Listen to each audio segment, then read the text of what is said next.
तो today we are on topic 6, which is fundamental right, in a series of polity for mains.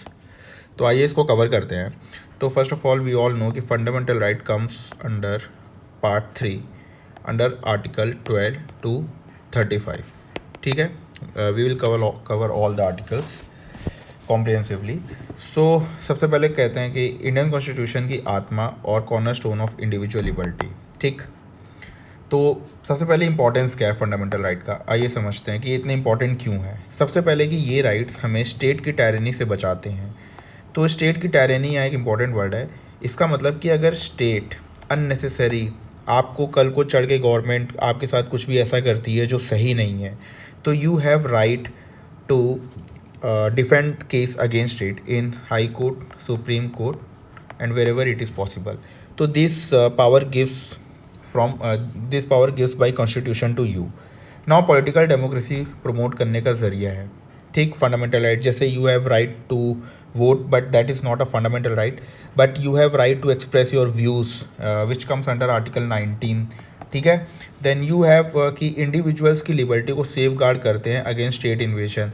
मैं सड़क पर footpath पर earphone लगाकर चलता हूँ, सो दिस इज़ माई राइट। मैं जूते पहन के चल रहा हूँ, चप्पल पहन के चल रहा हूँ, मतलब कोई भी ऐसा नहीं है जो ये कहे रोड पे आके कि आप क्यों जूते पहन के चल रहे हो। सो ये हमारी लिबर्टी है कि हमारी मर्ज़ी है कि हम किसी के राइट्स का उल्लंघन ना करते हुए अपने राइट्स को कैसे यूज़ में ला सकते हैं। So this is our liberty is, तो इसका हम पूरा फ़ायदा उठाते हैं। तो ये हमें फंडामेंटल राइट से ही ये आज़ादी मिलती है। देन आर्बिट्री लॉस, जैसे मनमाने कानून है उसको रोकने के लिए। कल को पार्लियामेंट उठकर कोई भी ऐसा कानून नहीं बना सकती जो हमारे राइट्स को या हमारी लिबर्टी या कोई भी ऐसा कानून, फॉर एग्जांपल जैसे कि आप सुबह उठे और कानून पार्लियामेंट ने उठ के ये बना दिया कि कल से कोई भी 8 बजे के बाद ही उठेगा, तो ऐसे फालतू कानून से या मनमाने कानून आर्बिट्री लॉस नहीं बना सकती। This also comes from fundamental right. Now अब समझते हैं कि आर्टिकल 12 विच इज़ स्टेट क्या है, व्हाट इज़ स्टेट।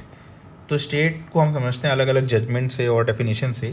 सबसे पहले कि हम समझते हैं कि फंडामेंटल राइट किसके अगेंस्ट अप्लाई होते हैं, तो ये मोस्टली स्टेट के अगेंस्ट ही अप्लाई होते हैं। तो आर्टिकल 12 हमें स्टेट की एक एक्सपेंसिव डेफिनेशन देता है। तो अब हमें ये समझना है, अभी तक हम कह रहे थे कि स्टेट के अगेंस्ट हमारा ये फंडामेंटल राइट्स यूज़ होते हैं, but what is state now, इसकी भी एक कॉम्प्रिहेंसिव डेफिनेशन अलग अलग केसेस में आई है। तो पहले समझते हैं कि स्टेट में कौन कौन शामिल है। तो the components of state are, पहला सेंट्रल लेवल पे जैसे गवर्नमेंट ऑफ इंडिया, ठीक, and then parliament, Lok Sabha plus Rajya Sabha.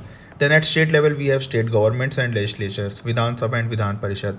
Then at local authorities we have municipalities, panchayat under 74th amendment, 73rd amendment and district boards etcetera. Now coming to next slide which is, अब हम समझते हैं और authorities. अब सिर्फ यही तो है नहीं कि सेंट्रल लेवल, स्टेट लेवल पे और लोकल अथॉरिटीज़। स्टेट मतलब हर वो चीज़, हर वो डेफिनेशन जो हम आगे अभी कवर करेंगे। कि सबसे पहले इंस्ट्रूमेंटैलिटीज़ ऑफ स्टेट, जैसे LIC, ONGC, SAIL, all this comes under state. ठीक, इसमें स्टैट्यूटरी और नॉन स्टैट्यूटरी दोनों आते हैं। स्टैट्यूटरी बोर्ड्स में जैसे universities we have boards, admin. Then at public function test, क्या वो बॉडी पब्लिक ड्यूटी कर रही है, फॉर एग्जांपल डिस्ट्रिक्ट मजिस्ट्रेट का ऑफिस हो गया। ठीक, then we have state government, panchayat हो गया, working for public. Then control, कि गवर्नमेंट का उस पर कितना कंट्रोल है, कितना डीप है, कितना परवेसिव है। Now test to decide state का स्टेटस। कोर्ट ने कैसे डिसाइड किया कि कौन स्टेट है। तो एक RSEB केस है 1967 जिसमें ये बोला गया कि इलेक्ट्रिसिटी बोर्ड को स्टेट माना गया है। बोला गया कि पावर्स अगर स्टैट्यूट से मिलती हैं तो वो स्टेट है। अब ये सिर्फ इलेक्ट्रिसिटी बोर्ड के लिए नहीं है, अब हर वो बोर्ड जिसको स्टैट्यूट से पावर मिल रही है वो स्टेट के अंडर आएगा।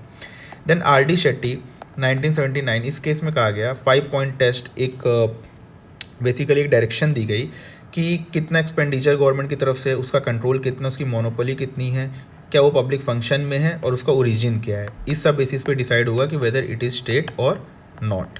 Then coming to Ajay Hasia 1981 case which is कि सोसाइटी भी स्टेट हो सकती है अगर गवर्नमेंट का कंट्रोल डीप एंड परवेसिव हो। ठीक है, then coming to local authorities, इसके लैंडमार्क केसेस समझते हैं कि लोकल अथॉरिटीज़ के ऊपर क्या क्या था, इनके पैरामीटर्स क्या थे। तो Rashid Ahmad versus municipal board in year 1950, the judgement और आउटकम वॉज कि municipality is a state under article 12। ठीक है, इसका तो एक तो कॉन्स्टिट्यूशनल बेसिस भी है एंड ऑल्सो इसका function working for public benefit, and then it has control of government, working under government, and even the expenditure it is taken from government. Now Ajit Singh versus State of Punjab in 1967 कि ग्राम panchayat is also included as state, we all know. Then RC Jain case in 1981, local authority की 5 characteristics होनी चाहिए, ठीक, legal identity, autonomy etcetera. तो जो हमने ऊपर test देखे, this is a important judgement in regarding state.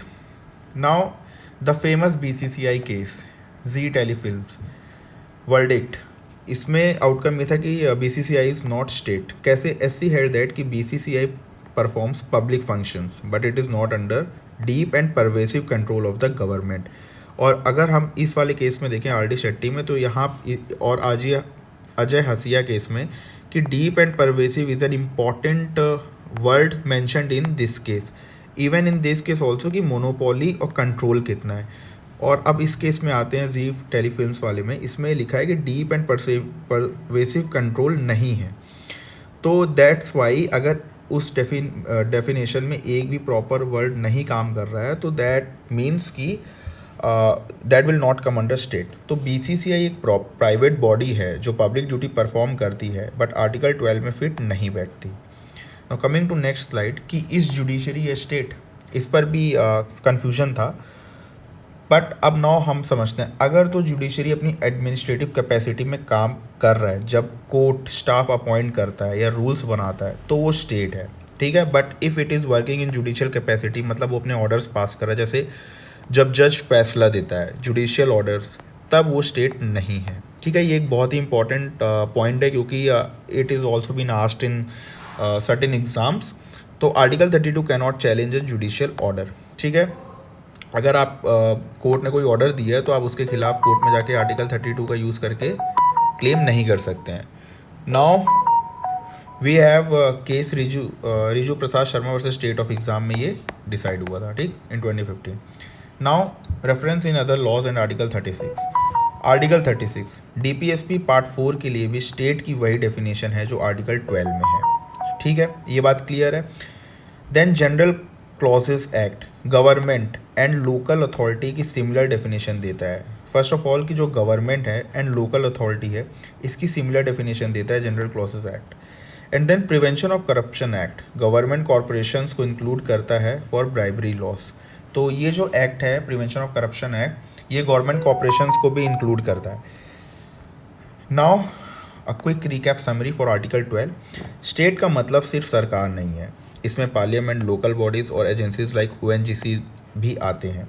Then fundamental rights justiciable हैं, ठीक, मतलब कि अगर वायलेट हुए तो आप सीधा supreme court under article 32, and इसमें भी 5 रेट्स है, जिसको हम ऐसे याद करते हैं, मैंने ऐसे याद किया था, head master called PQ, habeas corpus, mandamus, certiorari, prohibition and quo warranto, ठीक। And then under for high court it is under article 26 के थ्रू जा सकते हैं if your fundamental rights got violated. Then इसके एक्सेप्शंस क्या हैं? For example UN, BCCI, private schools usually state नहीं माना जाता है until government control is there, ठीक। मैंने जैसा बताया कि अगर वो गवर्नमेंट के कितना डीप एंड परवेसिव कंट्रोल में है, ये भी मैटर करता है फॉर डेफिनेशन ऑफ स्टेट। तो आर्टिकल 12 फाउंडेशन है, इसके बिना राइट्स किसके अगेंस्ट मांगे ये क्लियर नहीं होता, ठीक है। एनी क्वेश्चंस कमेंट में पूछिएगा, बताइएगा कैसा लगा। तब तक मिलते हैं, don't forget to like and subscribe. जय हिंद गाइस, ठीक है। And these are the reference for pics, क्योंकि कॉपीराइट का समय है। इनफैक्ट ये भी स्टेट ही डिसाइड करता है कि if I am taking someone's content, तो states have totally right to like strike, और इवन द पर्सन समवन, जो दूसरा पर्सन है उसके पास ही ये राइट है कि वो मेरे को कॉपीराइट दे सकता है if I am taking someone's profit और मेहनत। तो मिलते हैं गाइस नेक्स्ट वीडियो में, तब तक के लिए जय हिंद।